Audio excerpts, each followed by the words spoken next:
Hello friends, आज का हमारा टॉपिक है national health programme.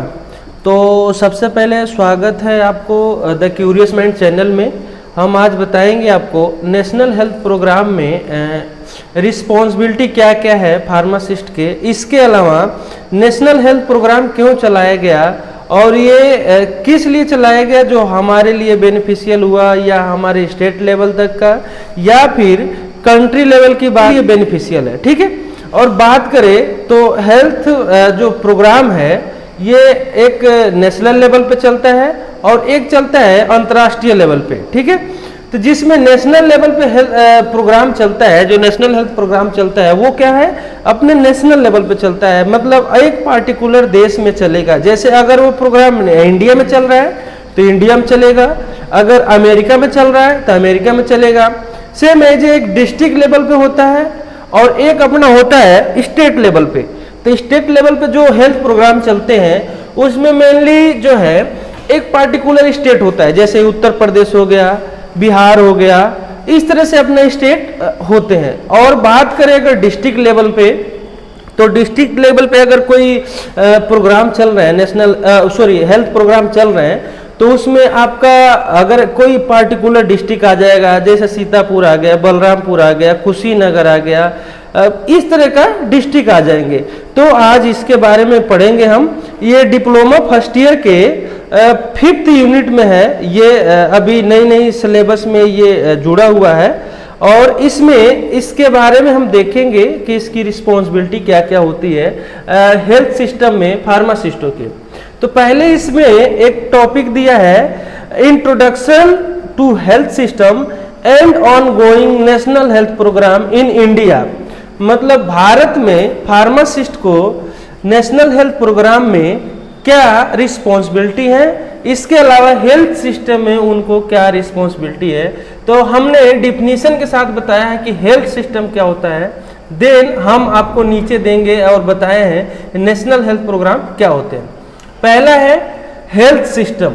Health system को हम हेल्थ केयर सिस्टम के नाम से जानते हैं, जिसमें ये लोगों के द्वारा या फिर एक पार्टिकुलर इंस्टीट्यूट के द्वारा जो एक अलग अलग जगहों पे कैंप लगता है और वहाँ पे हेल्थ के बारे में लोगों को बताया जाता है कि उनको कितने अमाउंट में न्यूट्रिएंट्स या उसके अलावा कोई बीमारी है या कोई ऐसे इन्फेक्शंस है जिससे उनको नॉलेज नहीं है, तो उनको हम हेल्थ के बारे में बताया जाता है। या फार्मासिस्ट हो या स्टाफ नर्स हो या डॉक्टर्स हो, इन सारी चीज़ों को बताते हैं लोग, आते हेल्थ सिस्टम के अंडर में आते हैं। अब देखिए national health programme. National health programme किस लिए चलाया जाता है? The national health programme launch by central government. ये किसके द्वारा लॉन्च होता है? सेंट्रल गवर्नमेंट के द्वारा लॉन्च होता है और इसमें कम्युनिकेबल और नॉन कम्युनिकेबल डिजीज के बारे में लोगों को बताया जाता है। इसके अलावा न्यूट्रिएंट्स के बारे में बताया जाता है। जितने भी रूरल एरिया हो या अर्बन एरिया हो, इसमें सारे पर्सन को हेल्थ से रिलेटेड, डिजीज से रिलेटेड, उसके न्यूट्रिएंट से रिलेटेड चीज़ों को बताया जाता है और इन सारे चीज़ों के लिए उनके अंदर इम्प्रूवमेंट लाए जाते हैं। इसके अलावा इसमें देखिए हेल्थ मिशन में कौन कौन से डिजीज हैं। पहला है कम्युनिकेबल डिजीज, दूसरा है नॉन कम्युनिकेबल डिजीज। तो हेल्थ मिशन में पहला क्या है? Communicable disease.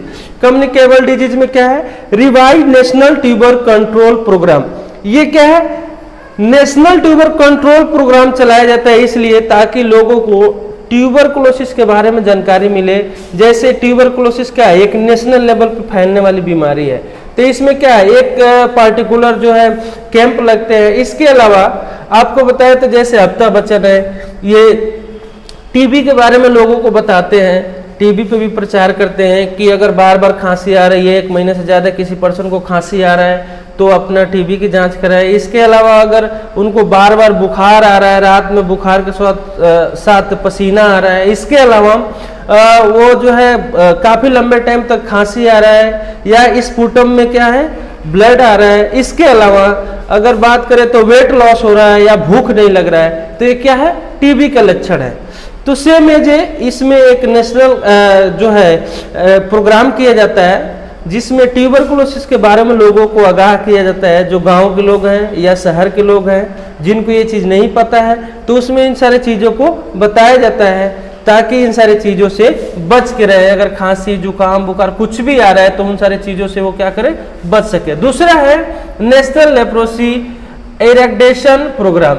इसमें क्या है, नेशनल लेप्रोसी के बारे में बताया जाता है। जैसे लेप्रोसी क्या है, एक नेशनल लेवल पर फैलने वाली बीमारी है। इसमें भी लोगों को पता नहीं चल पाता है, पहले घाव बनता है, उसके बाद से वहाँ पे टिश्यू डेथ होने लगते हैं, सेल डेथ होने लगते हैं, जिसके वजह से वहाँ पे वो जो है मांस हो या फिर जो भी वहाँ पे स्किन हो वो क्या होता है, इफेक्टेड होने लगते हैं, वो कट कट के बाहर गिरने लगते हैं।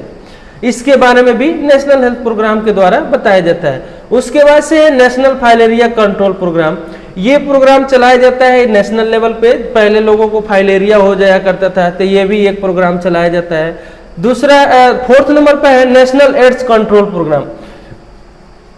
नेशनल एड्स कंट्रोल प्रोग्राम को भी चलाया जाता है नेशनल लेवल पे, बार बार प्रचार होता है टीवीओ पे। उसके अलावा डॉक्टर्स या फिर देखेंगे CHC PSC सेंटर पे डॉक्टर कभी भी मतलब ये एक तरह से सेक्सुअल ट्रांसमिटेड डिजीज है तो इसको डॉक्टर क्या करेगा, आगाह करता है कि कभी भी अगर ऐसा है तो आप कंडोम का यूज करें। उसके अलावा जितने भी प्रोटेक्शन है उसको आप यूज करें।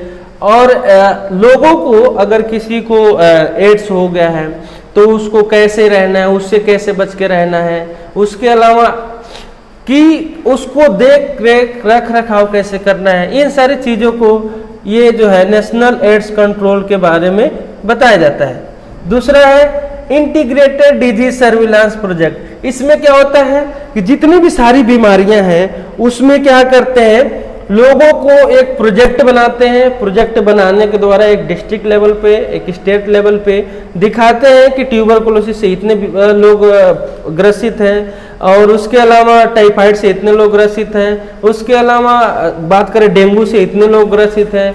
उसके अलावा बात करें कि काला जड़ से इतने लोग ग्रसित हैं। तो ये सारे क्या है, एक सर्विलांस एक प्रोजेक्ट तैयार किया जाता है इसके अंतर्गत। तीसरा है national vector borne disease control programme. ये national vector borne disease control programme में क्या किया जाता है, जितने भी जैसे बात करें हवा में एक बॉर्न डिजीज की बात करें, जैसे ट्यूबरकुलोसिस हो गया।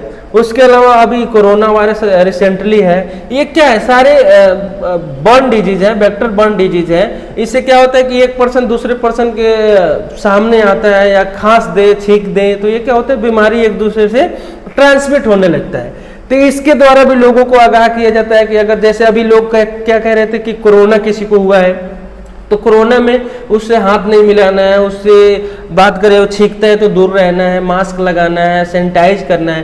तो इस टाइप की जो बीमारी है वेक्टर बॉर्न डिजीज है। अब नेक्स्ट देखेंगे non communicable disease. Non communicable disease में क्या कहते हैं, जैसे अब बात करें कि नॉन कम्युनिकेबल डिजीज जैसे स्कूल में बच्चों को हेल्थ प्रोग्राम के बारे में, अभी देखिए बहुत सारे ऐसे स्कूल हैं जहाँ पे बच्चों के लिए खाना की व्यवस्था करती है गवर्नमेंट। उसके अलावा नेशनल स्कूल हेल्थ प्रोग्राम चलाया जाता है कि बच्चों को प्रॉपर पर्सनल हाइजीन पर ध्यान देना है, हाथ तो साफ सुथरा करके ही खाना खाना है, साफ सफाई पर ध्यान देना है, कपड़े पर ध्यान देना है, कोई गंदी चीज उठा के नहीं खाना है, या फिर खाने से पहले हाथ धुल लेना है। और इन सारी चीजों को मतलब स्कूल में बच्चों को भी बताया गया।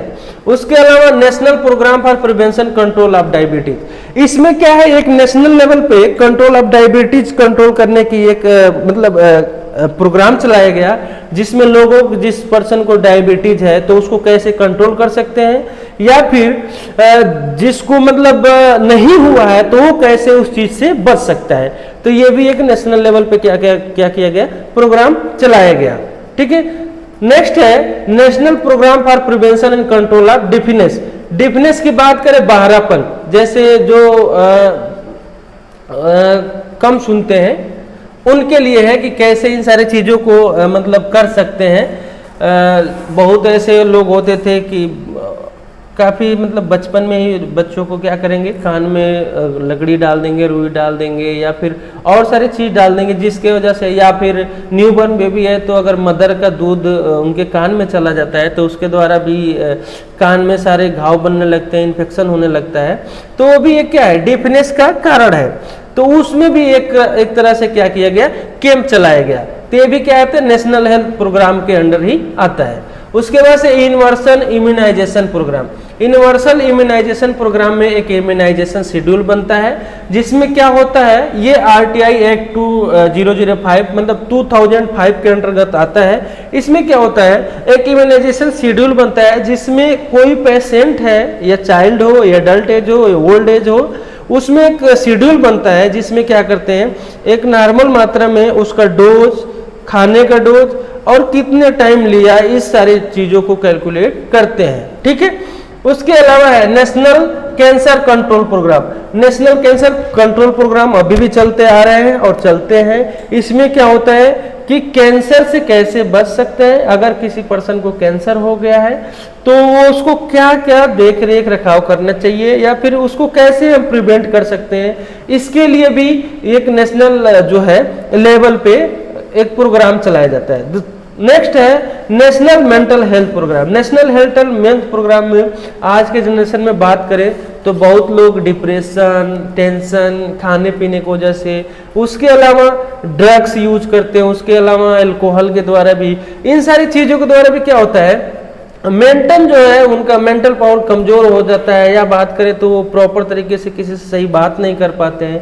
तो इन सारी चीज़ों के लिए भी एक कॉन्फ्रेंस चलाया गया, एक प्रोग्राम चलाया गया, जिसमें लोगों को मेंटल हेल्थ के बारे में बताया जाता है कि कैसे अपने दिमाग को आप इम्प्रूव कर सकते हो, कैसे लोगों से बात करनी है, या किन किन चीज़ों को आपको खाना है, नहीं खाना है, ये आपके आ जाते हैं सारे नेशनल हेल्थ प्रोग्राम में। ठीक है। उसके अलावा है national iodine deficiency disorder control programme. इसमें आयोडीन डिफिशियंसी के बारे में बताया गया है। पहले लोग क्या करते थे, नमक की, जैसे सोडियम क्लोराइड, नमक पहले लोग खाते थे, समुद्र से निकलता था तो वो नमक खाते थे, क्या करते ऐसे ही लाते थे, वो प्योरीफाइड नहीं था, उसको खाने से उनको बॉडी में प्रचुर मात्रा में आयोडीन नहीं मिल पाता था, जिसकी वजह से क्या होता था, वो ग्वाइटर हो जाता, या फिर और सारी भी प्रॉब्लम उनको हो जाती थी। तो ये भी एक प्रोग्राम चलाया गया ताकि लोग प्रचुर मात्रा में आयोडीन ले सके। उसके अलावा national programme for control blindness, जो ब्लाइंडनेस है, जो लोग अंधे हो जाते हैं, उसके लिए भी ये प्रोग्राम चलाया गया है। बहुत लोग ऐसे होते हैं कि आंख में कुछ पड़ गया तो कैसे भी गंदे कपड़े या फिर कुछ लकड़ी हुआ या किसी चीज़ से भी निकालने लगते हैं, या फिर थोड़ा भी इन्फेक्शन हुआ, कुछ हुआ तो ऐसे डॉक्टर्स ने दिखा के खुद अपने आप से ड्रॉप ले आते हैं, आई ड्रॉप डाल लेने की वजह से भी हो जाता है, या फिर बहुत सारे रीजन्स होते हैं जिससे क्या हो जाता है, आदमी ब्लाइंडनेस हो जाता है। तो इन सारी चीजों को ध्यान में रखते हुए एक नेशनल ब्लाइंडनेस प्रोग्राम भी चलाया गया ताकि आंखों को साफ सफाई रखे। नेक्स्ट है national programme for prevention and control of fluorosis. ये फ्लोरेसिस को भी एक नेशनल हेल्थ प्रोग्राम चलाया गया ताकि उसको क्या कर सके, आप उसको कंट्रोल कर सकें। उसके अलावा नेशनल टोबैको कंट्रोल प्रोग्राम, एक नेशनल टोबैको कंट्रोल प्रोग्राम में लोगों को टोबैको के बारे में बताया जाता है कि टोबैको खाने से क्या होता है, कैंसर हो सकता है, दांत खराब हो सकते हैं, इसके अलावा आपके यहाँ की रोशनी जा सकती है, इसके अलावा आपके बॉडी में बहुत सारी प्रॉब्लम को क्रिएट कर सकता है। तो ये भी एक प्रोग्राम चलाया गया ताकि आपको टोबैको नहीं लेना है। उसके बाद से national programme for health care and elderly, ये प्रोग्राम जो चलाया गया, ये नेशनल हेल्थ प्रोग्राम केयर करने के लिए, लोगों के एक दूसरे के केयर करने के लिए चलाया गया था।